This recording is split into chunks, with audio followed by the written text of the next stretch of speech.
It's 10 o'clock. This is Sky News at 10, our top story. Storm Bert brings heavy winds, torrential rain and snow to large parts of the UK and Ireland. A man is killed after a tree falls on his car in Hampshire, while 10 people are rescued from a landslide in North Wales. The storm has caused severe disruption and flooding, leaving this Donegal street completely inundated. Also tonight, ahead of this week's vote on assisted dying, the Justice Secretary warns the UK is on a slippery slope towards death on demand. Back from the brink, hopes of an imminent deal at the COP climate summit in Azerbaijan, despite an earlier walkout by developing nations. A teenager from London is told he will appear in a Dubai court next month, accused of having sex with a 17-year-old British girl while on holiday. Plus, a quick return to tennis for Sir Andy Murray, who will coach one of his greatest rivals, Novak Djokovic. And we'll take a first look at tomorrow's front pages in our press preview from 10:30.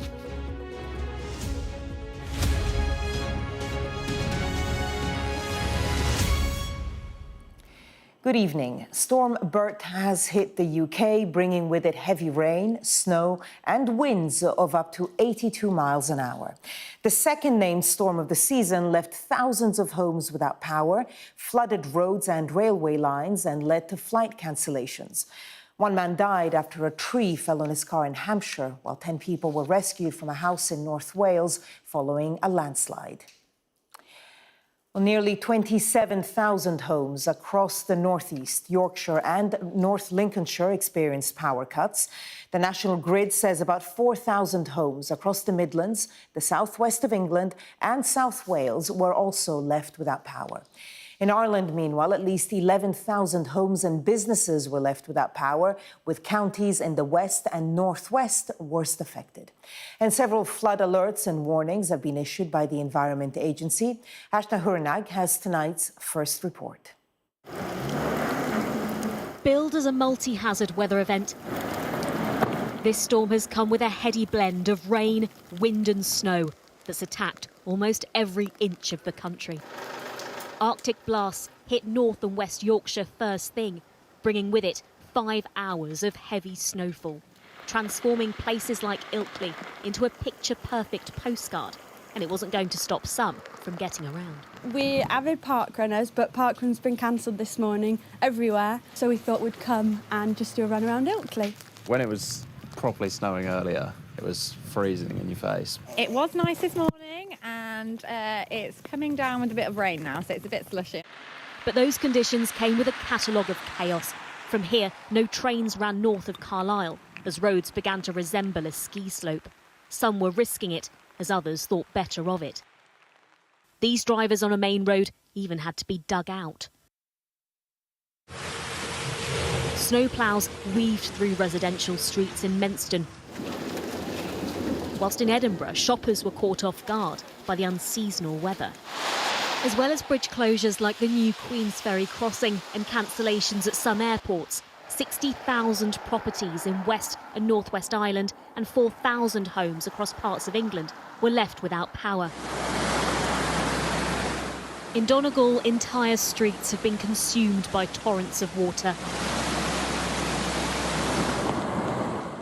This is what the train line between Lisburn and Portadown now looks like. Locals say these are unprecedented conditions. In Wales, flood alerts are now flood warnings where they expect rivers to swell. Some already have and led to landslides like this one near Wrexham, downstream from where people were evacuated from their homes. There's been flooding too in Shropshire. Here in the southwest, it's strong winds and heavy rain that they're contending with. Parts of this region could see 80 millimetres of rain by the end of the weekend. Businesses in Weymouth have closed in preparation. Jane is one of a handful still standing strong. It's supposed to get windier, yeah, and it's supposed to be just as bad tomorrow as well, but who knows? I've opened and I've had some customers today, so... It's likely going to be a long night for many as the UK battles a storm which continues to be blustery, bruising and brutal. And Ashna is live for us now in Weymouth. And Ashna, it looks pretty blustery still. It is, Barbara. I think it's the breadth but also the scope of this storm that's really causing the alarm here. We know we've seen a variety of conditions, from snow and ice to where I am now, wind and rain. And the yellow weather warnings here in Weymouth are set to last until midday tomorrow. We're expecting wind speeds of up to 50 miles per hour here. But really, for parts of Yorkshire and for those parts of Scotland that are seeing those blizzard-like conditions, for them the worry is that that will thaw overnight. And the concern is, of course, will that cause surface water, which will then lead to flooding, perhaps even flooding as bad as we've seen in areas like Shropshire in the Midlands, but also in parts of Wales too, which have seen it pretty badly. Here in Weymouth, this is traditionally, can you believe it, a summer seaside resort, but they do still get those winter visitors. Today, we've seen people here celebrating Christmas, early Christmas parties, events and such like. And they've really taken a hit. Many of the businesses here have decided to close up early because they're worried about the impact of this weather condition, not only today, but also tomorrow too. Events like Christmas lights displays have been cancelled and football matches too. We've been told from meteorologists that we're not out of the woods yet, with the worst, they say, yet to come. Vicious winds, they say, to expect, but also in areas like this in southwest of England, we might see up to a month's worth of rainfall by the end of the weekend. Ashna Hurnag with the latest there from a very windy and rainy Weymouth. Ashna, thank you. The Justice Secretary has added to criticism of the assisted dying bill, which is due to be voted on next week, calling the plan's state death service. Shabana Mahmood has written to her constituents saying she's profoundly concerned about Friday's Commons vote. Well, our chief political correspondent, John Craig, is in Westminster tonight. So what exactly is the Justice Secretary concerned about? Well, this is a damning indictment, a slippery slope, she says. This is the letter. It runs to 3 pages. It was sent on Tuesday, the 19th of November. And she begins by talking about how, as a practicing Muslim, she believes in the sanctity and value of human life. Now, this outspoken outburst, I think we can call it, comes despite the Cabinet Secretary, Simon Case, writing to government ministers back in October saying, look, don't get involved. Don't try and influence the votes. Use discretion, even when you're communicating with your constituents. It comes after the PM rebuked, we're told, Wes Streeting for speaking out. Anyway, in her hard-hitting letter, she begins by saying how profoundly concerned she is, and then she says this. She says, by taking this first step, I believe we place ourselves on a slippery slope towards death on demand. And then she says, I also worry about placing so great a destructive power in the hands of the state. She says, sadly, recent scandals have reminded us that the state and those acting on its behalf are not always benign.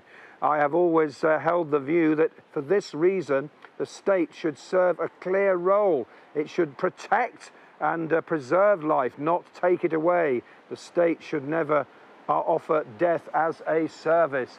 It really is a pretty brutal demolition of the assisted dying bill, which MPs will vote on here in the Commons on Friday. It's a private member's bill. It's a free vote, unpredictable, of course, as ever.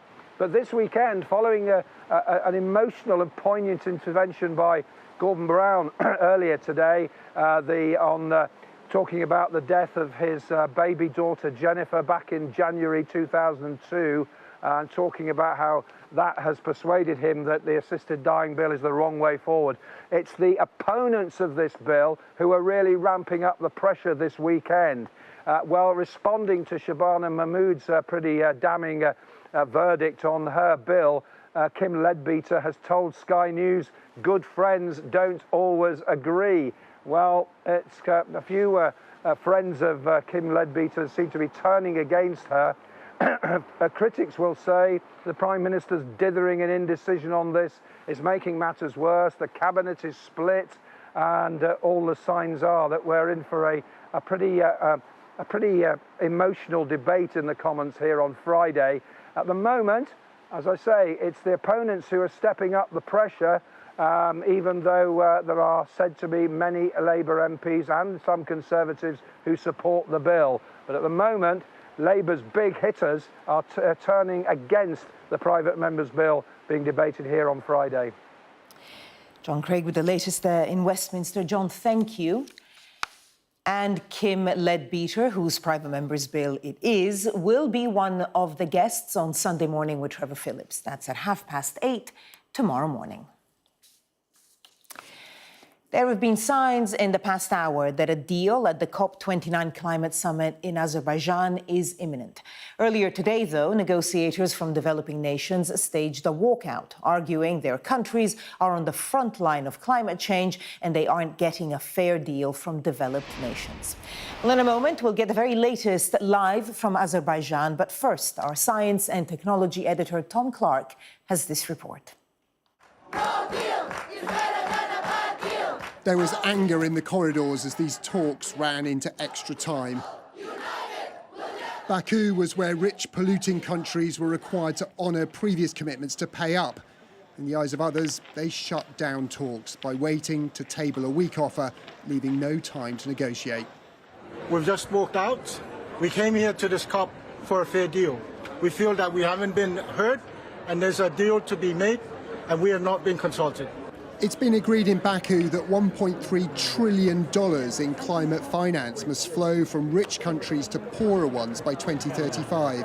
But only a few hundred billion is on the table, and little of it in hard cash. It is more than a joke, it is deeply insulting, it is unacceptable, and we'd rather fight for another year than accept a really bad deal. It's not all bad news. After 10 years of tedious negotiation, a deal allowing the global trading of pollution credits, which could drive low-carbon investment in developing countries, was finally approved. But these talks were really about money, and most rich countries seem to have left their wallets behind. Many, like the UK, have tight enough budgets at home. Others, like the US, unwilling to stump up more money for what could be seen as climate reparations. The offer on the table from donor countries is high, so hopefully we can pull something together. Some rich countries like the EU and UK are lobbying less generous donors to do more. Others, like Saudi Arabia, working harder than ever to undermine any progress at all.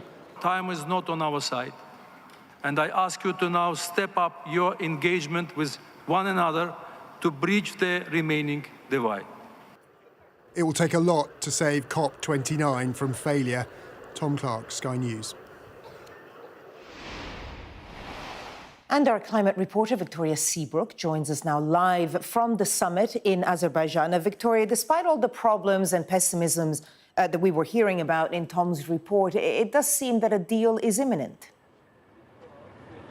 Yes, it's so close that we can almost touch it now, it feels. We just got a copy of what we think will be the final deal. We won't really know until that moment when the Azerbaijan presidency, the team leading it, they strike the gavel with a kind of dramatic flourish that's customary here for when they've all finally agreed. The way these talks work is they operate on consensus, so that means that every single of the almost 200 countries gathered here has to agree to something, and that is why it can be so difficult. It looks like they are just about to agree to this new funding goal to channel $300 billion a year by 2035 from developed countries that typically have done more to cause climate change to developing countries. Why should they do that? Because developing countries are disproportionately bearing the impacts, reeling from the costs of more intense, worse drought, flooding and wildfires. It's been a roller coaster of a day here, believe it or not, for a conference. I know it looks very quiet behind me. That's because everyone, just through those white doors in the background, everyone is gathered there from the more than 200 countries, desperate for that final moment. It's 2:15 here now. I think what's interesting about the last couple of weeks is it's really pitted the anger and frustration of developed countries who are having to live with these costs every day against the incredibly tight public finances of the developed world. But if they get that deal that feels imminent, it is also a sign that cooperation is possible among countries amid an incredibly fractured and divided world. There was a lot of talk coming into this summit of the long shadow that the election of Donald Trump in the US has cast over the talks. Certainly that is going to make these kinds of things harder, but it feels right now at 2:15 in the morning that against all the odds, countries may just have come together to agree something. Victoria, thank you, and it may be a long night for you. We will come back to you if and when a deal is done. I know you'll be monitoring developments for us. Thank you. A British teenager who faces prison in Dubai after allegedly having sex with a 17-year-old British girl has been told he will appear in court for the first time next month. 18-year-old Marcus Fokana, who met the girl while on holiday in the Emirate, was reported to police by her mother. Tonight, a GoFundMe page set up by his family to help with his legal and accommodation costs reached its target, as Ashish Joshi now reports. Marcus Fokana's dream holiday to Dubai has turned into his worst nightmare. He faces up to 20 years in jail after being arrested and accused of having sex with another British tourist. The two met here in the Emirati state. Marcus is 18. The girl was 17 at the time. Any relationship between them in the UK would have been legal, but the age of consent in Dubai is 18. In a statement, Dubai Public Prosecution said they acted after being contacted by the girl's mother once they had returned to the UK. Under UAE law, the girl is legally classified as a minor, and in accordance with procedures recognised internationally, her mother, being the legal guardian, filed the complaints. Craig Ballantyne knows what Marcus Fokana is going through. He's under arrest in Dubai, facing up to 2 years in jail after leaving a negative Google review about a former employer. Arrived at Abu Dhabi and I was detained, instantly arrested, detained until about 1 o'clock the next morning. So no contact with family or friends until about 8 o'clock that evening. Still waiting for a court case. And when you say jail, how long are you talking about? It could be 1 to 2 years. We really don't know. It does depend on the judge. That's terrifying. It is. It is. Dubai is one of the world's top tourist destinations, but travellers are being warned to be aware of the state's laws before they visit. Dubai is a very popular destination. It presents as a fun party zone. That kind of glossy sheen, it doesn't always tell the full picture of exactly what is going on behind those scenes. It is a Muslim nation. We have to remember that. It has different customs. It has different rules. You know, it at its heart is quite a conservative country. And I think it's very easy to forget that. Campaigners raising funds for Marcus have, on Saturday evening, passed their GoFundMe target. His next court appearance has been scheduled for the 9th of December. Ashish Joshi, Sky News.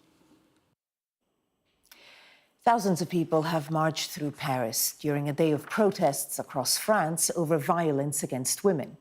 The case of Gisèle Pelicot, who was drugged by her husband for a decade and allegedly raped by dozens of men, has sparked a national conversation about sexual violence. Our Europe correspondent, Siobhan Robbins, reports now from the French capital. They gathered in their thousands. French protesters with a message. Violence and sexual violence against women must stop. It's a sexist and misogynistic country. We don't have equal rights in every way as women. We don't feel safe, and we still have a big progress to do. I wish I could talk to my younger self and tell her that you have to act, you have to speak, and you have to denounce. And now I'm here, and I want to be loud and to be heard. In Paris, this woman's banner reads, "None of my rapists were convicted." Many here have been inspired to speak out following several high-profile trials. In particular, that of Gisèle Pelicot, whose face now adorns many signs. She's the victim at the centre of a mass rape trial who chose to waive her right to anonymity to force France to talk about consent and sexual violence. For this movement, for women's rights, what does she mean, do you think? I think she means that sexual violence should be spoken of and should be brought, and we should speak about it, and we should speak about the male aggressors. This is one of several demonstrations taking place across the country, and people here say patriarchal France has lagged behind for too long. For example, it's only in recent years that marital rape became recognised as a crime. As France's Me Too movement surges, the crowd are demanding action, challenging what they say is a macho society that needs to change. Siobhan Robbins, Sky News, Paris. A man's been arrested on suspicion of murder after one man died and another was critically injured in a shooting in Birmingham. Police were called to Rotten Park Road in Edgbaston just before 11 o'clock last night. A man in his 20s was found dead in a car, while another man in his 30s was found injured at a bus stop. He was taken to hospital where he remains in a critical condition. Lebanese authorities say at least 20 people have been killed and more than 60 injured in Israeli strikes on central Beirut. Lebanon's health ministry says the number of people killed could rise as emergency workers search the rubble. Meanwhile, in Gaza, Hamas says a female Israeli hostage has been killed in the north of the territory. The militant group claims the woman died in an area targeted by Israeli bombardment, while another female hostage was left in critical condition. To sport now, and he only retired from the court in August, but just 3 months later, it seems he just can't stay away. Sir Andy Murray announced his next move today, and it was a surprising one. The former world #1 is to coach the man who held that title both before and after him, his great rival, Novak Djokovic. Murray will do the job at least until next January's Australian Open, as Emma Birchley now reports. With one last wave to the crowd, Andy Murray exited Wimbledon's centre court after his last match on British soil. It wasn't clear what the future would hold, apart from more golf and some quality time with the family. 4 months on, it's all been revealed, with the first hint coming at 4 p.m. He never liked retirement anyway, quipped tennis superstar Novak Djokovic on social media, before revealing all in this message. I thought our story may be over. Turns out, it has one final chapter. It's time for one of my toughest opponents to step into my corner. Welcome on board, Coach Andy Murray. The news was confirmed by Murray. I'm really excited for it and looking forward to spending time on the same side of the net as Novak for a change, helping him to achieve his goals, he said in a statement. It certainly came as a shock. I'm just so intrigued. I honestly think it's one of the most interesting tennis coaching relationships in the sport's history. I mean, it's so unusual to have such a recently retired player linking up with someone who was like their biggest rival as a player. It's amazing. The plan is to prepare the 24-time Grand Slam champion for January's Australian Open. The Scot and the Serb have plenty of history. Born a week apart, the rivalry began as boys. What followed were 36 professional clashes, Novak winning most. But it was Andy who would lift the Wimbledon trophy in 2013 with a straight sets win. Along with Roger Federer and Rafael Nadal, Murray and Djokovic would complete the so-called Big Four. Novak is the only one still playing. Djokovic is obviously one of the greatest tennis players of all time, and he's coming to the end of his career, but this decision, I think, suggests how much ambition he still had. Now, with his one-time foe on side, Novak will be hoping to smash his way into the record books with the most Grand Slam wins of all time. Emma Birchley, Sky News. Let's get the rest of today's sport now from Mark at Sky Sports News. This Sky News Sports Bulletin is brought to you by Vitality. Getting more people more active. Live life with Vitality.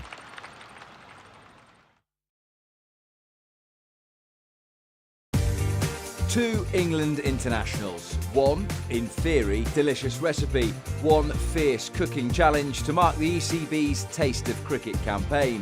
What could possibly go wrong? Here in the kitchen, Jamie and Izzy making, Izzy? Banana pancakes. Which apparently is your recipe, which seems unfair on Jamie. Good. Only if it's good. Given that this is your recipe, I want some tips for him before we start. There isn't really any measurements.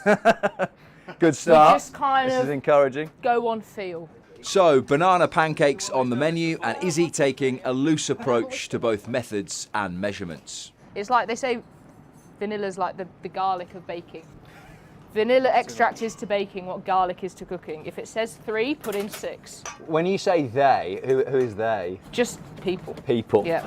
Cooking people. At all levels, cricket and cuisine are intrinsically linked. For the pros, it's all about being well fueled for a long day in the fields. Literally 6, 7, 8 hours of cricket in a day. Need your carbs, need your good nutrition. Otherwise, at the end of the day, you've got to use the food to perform as best as you can. Away from the top table, though, the English cricket tea forms the staple diet of summer Saturdays up and down the country. The ECB celebrated all sorts of communities and cookery this year and rewarded those clubs that have excelled in terms of inclusion, with the social element always right at the heart of things. Tea is like you play a hard game, cricket, and it's just about coming together at tea, socialising with your mates, socialising with the opposition, and having a bite to eat, having some probably not so healthy things on a Saturday compared to England, but yeah, it's great. What's your favourite tea item that you've ever had? Any club in the Any club? I don't know, you know. What's played yours? at Worthfield in Shropshire. Yeah. They have the best homemade Rocky Road you have ever had. They have a white chocolate one that has a little bit of raspberry in it, I think, and a normal one. Some classic flavour combinations there, but here a slightly more experimental feel. Just to confirm, this is going to include peanut butter, chocolate. And chilli. And McVitie's going to trademark this. I'm not going to lie, I'm a little bit concerned about this. Whilst Jamie brings the heat with his chilies, it's almost time to get cooking, and the temperature may rise for the men's disability team with a World Cup in India in the coming months. It's a country that's embraced the women's game in recent years, and both global and franchise tournaments have succeeded in bringing cultures together. It's not very often you get to go and experience other cultures, other foods, and cricket's a great thing for that. It's a game for everybody, and so is food at the end of the day. A little bit of movement there, Jamie. That looks encouraging. Still raw. And for the moment of truth, it feels fitting to find a guest judge who's experienced a range of cultures across his cricketing career. Born in Barbados, blossoming in Birmingham, England's newest white ball star, Jacob Bethel. Right, Jacob. Hope we're hungry. Lunch is served. Wow. Here we go. Izzy and Jamie have been slaving away for hours on this. Hello. Peanut butter, dark chocolate and chilli, not a combination I've ever seen before, Jacob, but... Oh no. Oh God. Oh no. Dude, it's tough to get down. That's one of the best food reviews I've ever heard. These are tough to get down. You've got glue in this. Thank you. This Sky News Sports Bulletin is brought to you by Vitality. Well, that was Sky News at 10. Coming up, we'll take a first look at tomorrow's papers in the press preview. Tonight, we're joined by Theo Usherwood, political journalist, and Nancy Fielder, editor-in-chief of nationalworld.com. Welcome both. Among the stories we'll be discussing, this on the front of The Observer. Their headline, assisted dying leads to state death service, warns minister. We'll be right back.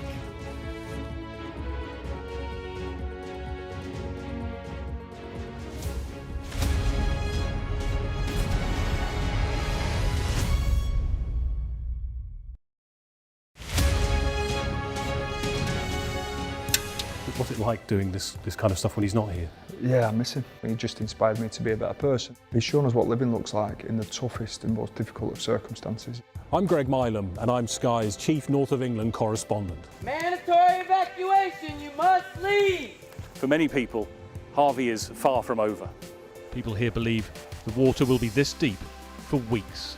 I've reported from around the world and around the UK. It isn't what politicians see from election battle buses, but what ordinary people see from the buses that shape the timetable of their lives. I feel like there's no trust between the people and the politicians. Labour's going to get in definitely, and they're no better than the Conservatives. It is almost impossible to predict where these fires will go next. Ida has certainly left its mark on New Orleans. It just feels heartbreaking. Cartels in Mexico are flooding America with the drug. We are standing on the supply line right into the heart of America's opioid crisis. This gives you an idea of the strength of those winds, strong enough to bend and twist metal. Sky News, the full story first. Christchurch has been changed forever by what happened here. There was a river of blood coming out of the mosque. That's a scene that you don't forget. Are you trying to run me over, Sir Philip? No, go away. Look like it, sir. Will you respond to those who made accusations, Sir Philip? Can you go away? Very good morning to you all. Morning. Do you regret the tweet, Gary? There's no sign, publicly at least, of either side being willing to give ground. Brianna's dad told Sky News what he thinks of them. If I'm honest, I hate them. They're just evil. They'll always be monsters. Free wherever you get your news. How do you reassure the public that all of these mistakes wouldn't be made again? God forbid we should have to do this again. We've got your Sunday mornings covered. From the front page and the sounds of the streets to the voices of the people who make the major calls and big picture politics beyond Westminster. We'll put you at the heart of our story. A new start to Sunday. I'm ready. Are you? Join me, Trevor Phillips, Sunday mornings on Sky News. Play Sky News. From the Sky News Centre at 7. Now that you're up to date, we can go into a bit more detail. Things can change incredibly quickly. Taken by surprise. Have you ever known a moment like this in British politics before? Yes. Cheers. We'll start with breaking news. Let's get the latest on the ground. So, by the end, we'll hopefully all understand what's going on in the world just that little better.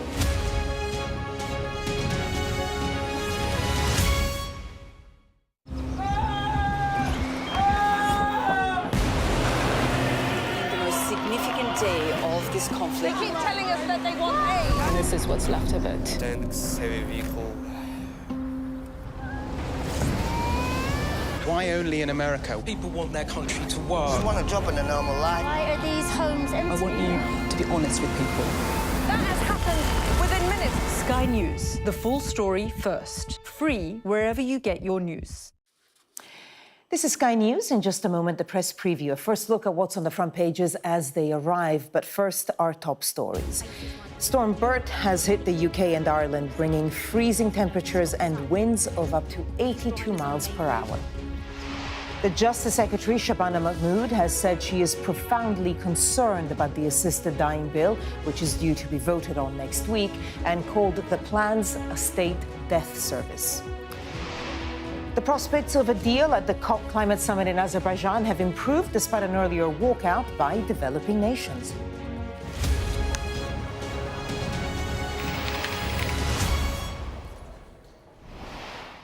Hello there, you're watching the press preview, a first look at what's on the front pages as they arrive. In the next half hour, we'll see what's making the headlines with Theo Usherwood, political journalist, and Nancy Fielder, editor-in-chief of nationalworld.com. Welcome both. Let's see what is on some of those front pages now. Well, The Observer reports on the Justice Secretary rejecting an assisted dying bill up for a vote next week, calling it a slippery slope towards death on demand. The Sunday Times says polls indicate 2/3 of the country supports assisted dying. And the Sunday Telegraph reports on Cabinet Minister Pat McFadden warning that Russia is prepared to hit Britain with a massive cyber attack. And the former Security Minister, Tom Tugendhat, is telling Sunday Express readers that Britain must stand strong against threats made by Vladimir Putin. The Mail on Sunday says the Prime Minister has pledged sweeping changes to manage welfare costs, targeting cheats and system exploiters.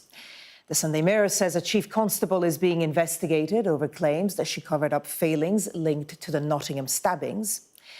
And the Star says gaming and fantasy role-playing are now more popular among British youngsters than football. And a reminder that by scanning the QR code you'll see on screen during the program, you can check out the front pages of tomorrow's papers while you watch us. And we are joined tonight by Theo Usherwood, political journalist, and Nancy Fielder, editor-in-chief of nationalworld.com. Okay, let's start by looking at a story in The Observer, and it's one that I mentioned there as well. So front page of The Observer. Assisted dying leads to state death service, warns the minister, and this is the warning from Justice Secretary Shabana Mahmood. She is profoundly concerned about the vote that, of course, happens on Friday. Theo, over the past few days, we've had quite a few comments. We had Gordon Brown just yesterday over this bill, which is proving quite divisive. It is, and I think what's interesting about this is the justification, firstly, that's been used by the Justice Secretary, Shabana Mahmood, because, of course, there is an expectation that ministers shouldn't be stating anything other than what they can say has been a previously held opinion when it comes to assisted dying. Wes Streeting, the Health Secretary, found himself in hot water when he said that there would be cost implications for the NHS.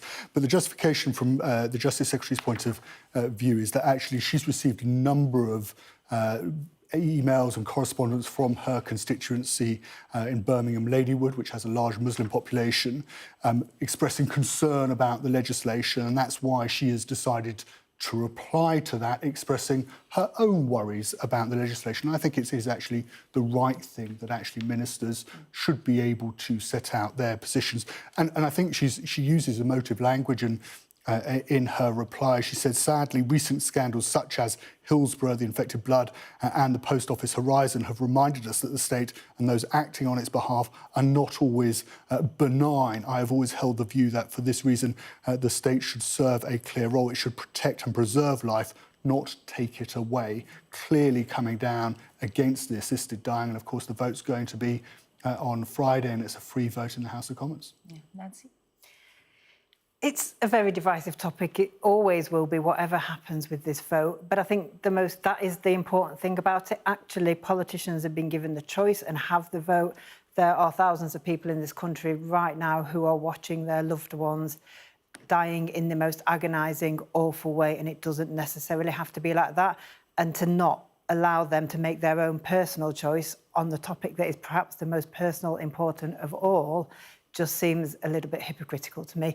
I absolutely agree that our services looking after dying people are shockingly bad. So Sheffield St Luke Hospice is incredible. I've been there and lost loved ones myself, but they only get 25% of their funding from government. The rest is raised by volunteers. So absolutely, let's make people end as good as we possibly can, but let's also not take away their choice by saying we don't believe in it. It should be down to people's individual beliefs. There's different angles on this story on the various front pages. If we look at the Sunday Telegraph, again there, one of the leaders, faith leaders unite to oppose assisted dying. And Theo, I mean, obviously religion becomes part of the conversation. No. And when you listen to a lot of the people who oppose it, some do it on ideological grounds. They just don't agree with the principle. They believe in the sanctity of life. Others just don't think that this bill is the right way to go about it. Yes, and I think the argument that these 29 faith leaders are making is that actually, when you look at the problems around palliative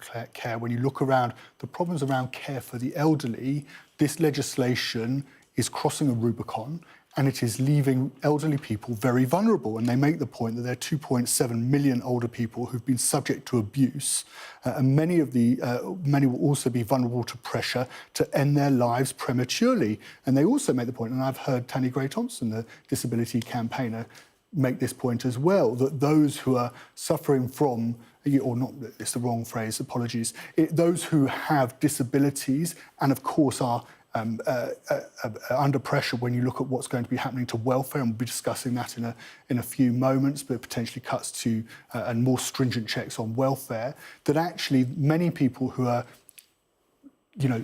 trying to make the best of their lives are going to be under intense pressure, incredible pressure, maybe from loved ones, or just because their lives are so hard, to try to look towards ending their own life. So, I mean, obviously a divisive and very, I think, I don't want to imply that MPs aren't usually thoughtful, but you really get the impression by listening to a lot of the interviews that MPs are giving on this that they've all been very thoughtful about this. Let's look at the Sunday Times, because that's what they think in Parliament. But 2/3 of the country apparently, back-assisted dying. Nancy, tell us a little bit more about this. And what's really interesting is if you've cared for your parents as in their final days, then you're more likely to believe that they should have had the right to die. And I think that really says it all. It's all based on our own personal experience and it's all based on our own beliefs. And I'm just wondering, where are all these religious leaders and campaigners for change when the system was crumbling around us? Because the system is so bad now and social care is awful at all levels. It's no good saying we stop this because this is really bad. Let's make that better, but let's also give people the choice. Everybody I speak to has got a strong opinion about it. And it is, I don't think you're ever going to get to 100% or anywhere near agreement on this. But again, that comes back to the point, surely it's got to be in an individual's own hands. But we have got to stop the bullying. We've got to protect people who don't want it. And hopefully the law is going to be strong enough. They need to make sure it is. And Theo, Nancy, just stay with us a second, because we do have some breaking news coming in from Azerbaijan, and that is that COP29, the climate change summit, has approved a deal on the climate finance target. I think we can listen to the moment when the deal was approved. I invite parties to turn to agenda sub-items 11A, new collective quantified goal on climate finance. I hereby invite the CMA to adopt the draft decision contained in document CMA/2024 L.22.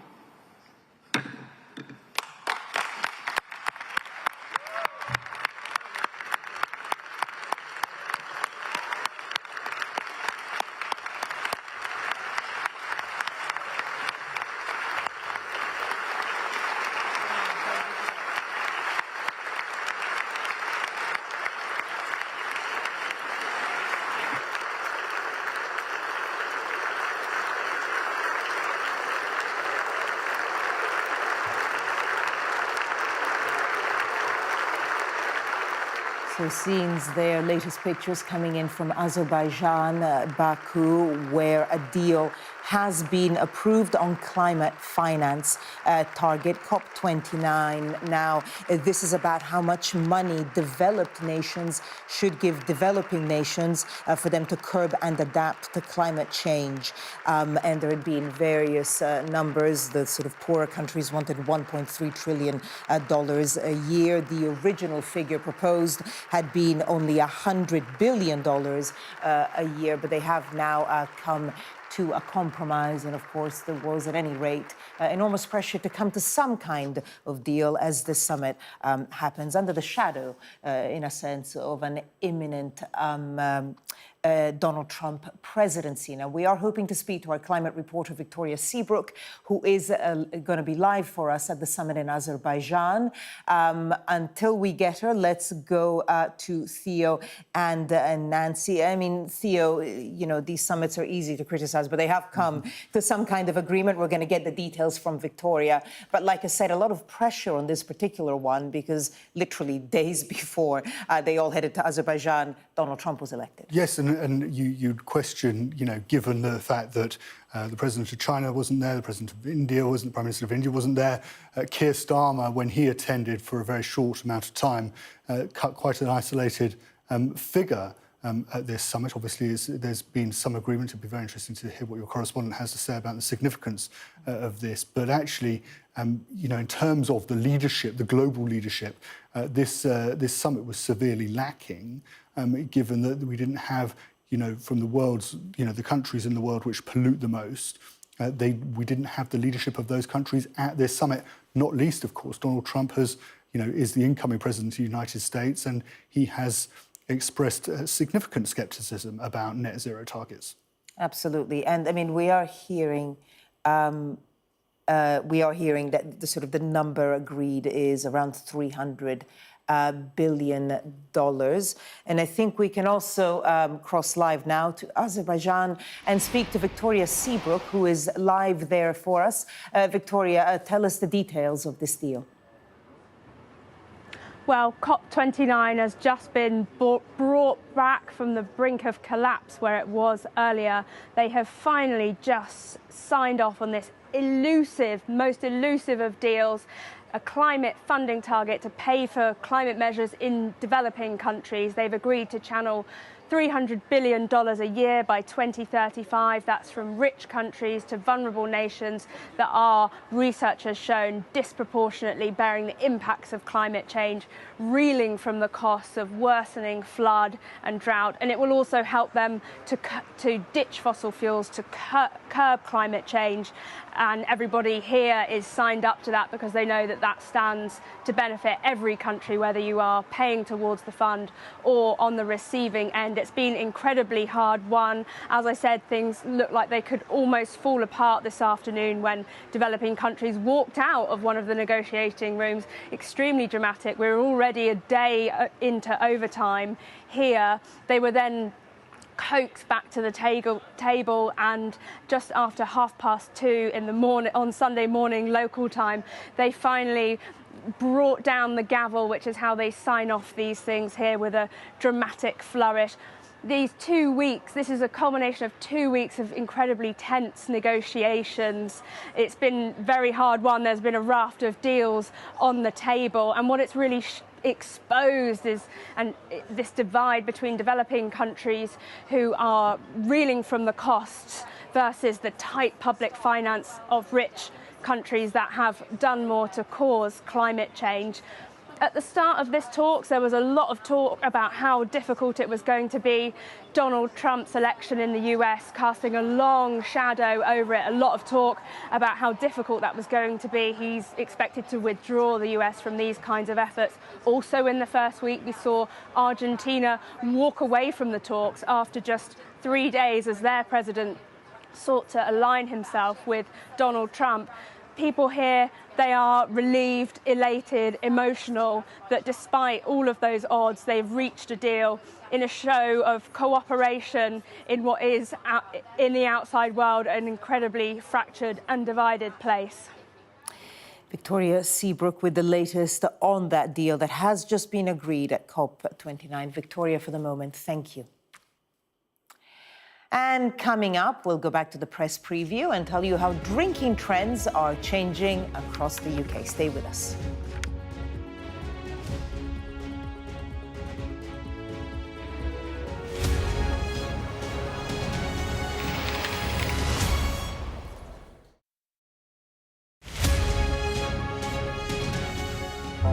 Big stories don't always come from big cities.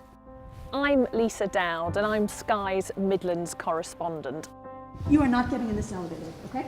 The judge made it very clear that she could see no justifiable reason why Sakulas wasn't here facing British justice. I promised I would get him justice.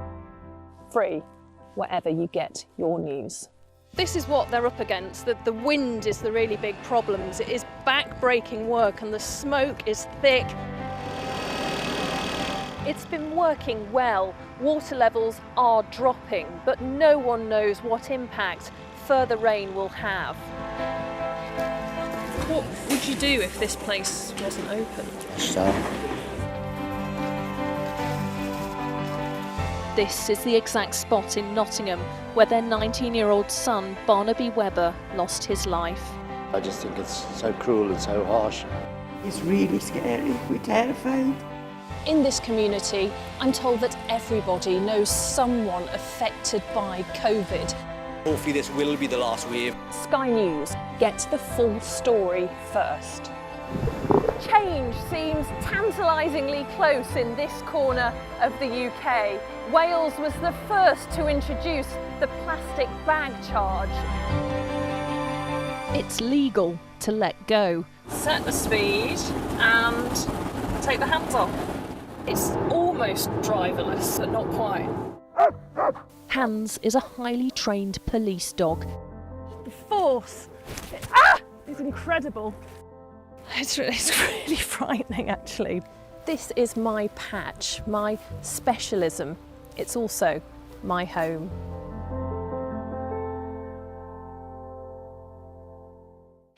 There's always more to the news than a headline.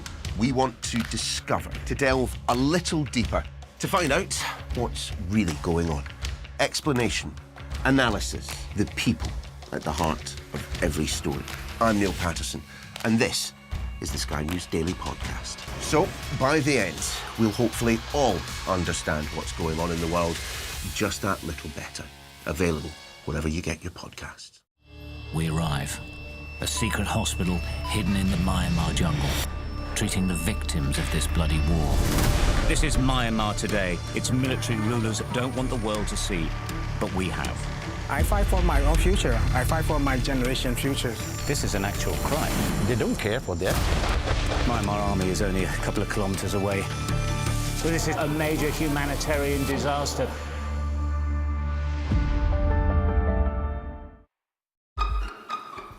We've got your Sunday mornings covered.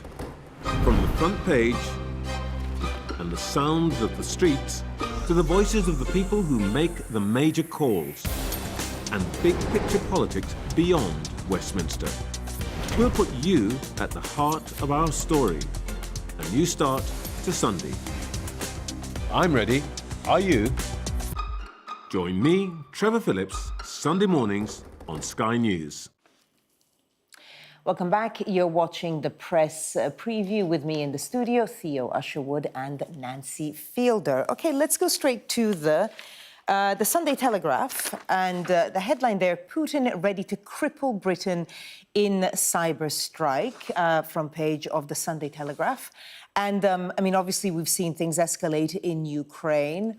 And people have long suspected that one of the ways that Russia may retaliate would necessarily be on the battlefield, but also through cyber strikes. And here's a warning from a minister. What are the details, Theo?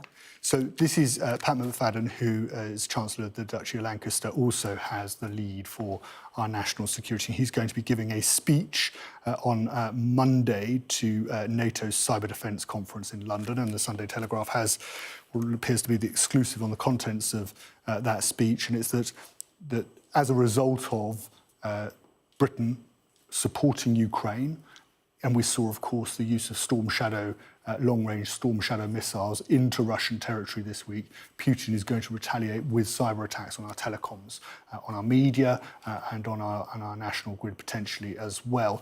It's a significant speech, I would say, by Pat McFadden, and it's interesting actually that Tom Tugendhat, the Shadow Security, who was Security Minister in the last government, has given an interview to the Sunday Express in which he's urging the government to stand firm and not to be threatened by Putin's rhetoric. Yeah. And of course, we saw Putin as a response launch that intercontinental ballistic missile into Ukraine and threatening to take it even further, possibly even striking targets in Poland. So I think Tom Tugendhat is saying, actually, we need to continue with our current course. Yeah, and that front page of the Sunday Express, Theo, you were just mentioning there. Nancy, how do you see this? Yeah, so there are two very different takes on it. One is saying, let's not believe the nuclear threat, it's a bluff. But actually, it seems incredibly realistic that they will go for our systems, which are, everything's online, isn't it? And we've already had instances where Russian hackers have targeted hospitals, our schools, our power, absolutely everything is open, isn't it? So I think the Telegraph line that we could be completely crippled by a strike should Putin order it seems very realistic, sadly. And we've got to, it's a war on two fronts, isn't it? Very different ones, but huge impact. Not the nuclear impact, but the hackers can have massive. Absolutely. Let's end the press preview with a slightly lighter note. The Sunday Times front page. Afternoons now, the big night out. So people don't go out, apparently, between 9 and 10 p.m. in the evening on Saturday. I guess they're either, at work like us or at home watching TV. They go out between 3 and 4 in the afternoon. What's the story, Nancy? So everyone's now at home, by the sounds of it. Yeah. When their hangover's already kicked in, we start with a bottomless brunch and then we drink our cocktails. And the key time is around 3 o'clock. That's when you'll struggle to get drink at the bar. It used to be 8 or 9. There's also a push. There's been lots of stories about the younger generations who want non-alcoholic drinks. I thought I was just getting old and wanted to get home to bed, but it seems like it's a trend and it's all of us. You're not alone, Nancy. You're not alone. Theo, where does this story actually come from? So it's come from the Slug and Lettuce, the owner of Stonegate, who they own 4,000 bars, including the Slug and Lettuce in particular. And they've just noticed a trend in drinkers, especially on a Saturday, starting at 3 or 4 with food, and then just by the time it gets to 8 or 9, just time is going. But it reminds me a little bit, perhaps, of journalist culture back in the day, where actually you had a lunch that was boozy, went on, but rounded up about 8, so you could actually do some work the next day. There you go. Theo and Nancy, we're going to have to leave it there. Thank you both so much. And now, very quickly, let's take a look at the weather. Storm Bert will continue to batter Britain and Ireland on Sunday, bringing very strong winds to most places and some heavy downpours as well. Dawn on Sunday will be mild, but still very blustery. Some particularly strong winds will affect the south, where there will be severe gales along the south coast at times. This will be accompanied by some heavy rain for parts of England and Wales. Further north, it will be brighter, but with some showers at times. During the morning, the wet and windy weather will continue to plague parts of England and Wales, lying from southwest England into Lincolnshire. The southwesterly winds will continue to feed mild air across, and temperatures could touch 17 degrees at times. Now, to the north, showers will continue to rattle in on some very brisk winds. Those winds are expected to strengthen during the afternoon, touching even storm force at times. On Monday, it will be a bright, blustery day for most, with sunshine and showers. Coming up next on Sky News at 11, a man is killed by a falling tree as Storm Bert batters the UK. Play Sky News. From the Sky News Centre at 7. Now that you're up to date, we can go into a bit more detail. Things can change incredibly quickly. Taken by surprise. Have you ever known a moment like this in British politics before? Yes. Cheers. We'll start with breaking news. Let's get the latest on the ground. So, by the end, we'll hopefully all understand what's going on in the world just that little better.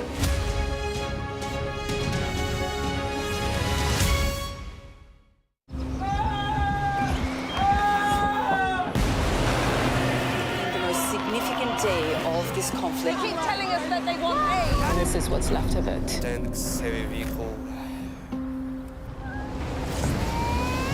Why only in America? People want their country to work. You want a job in a normal life. Why are these homes empty? I want you to be honest with people. That has happened within minutes. Sky News, the full story first. Free wherever you get your news.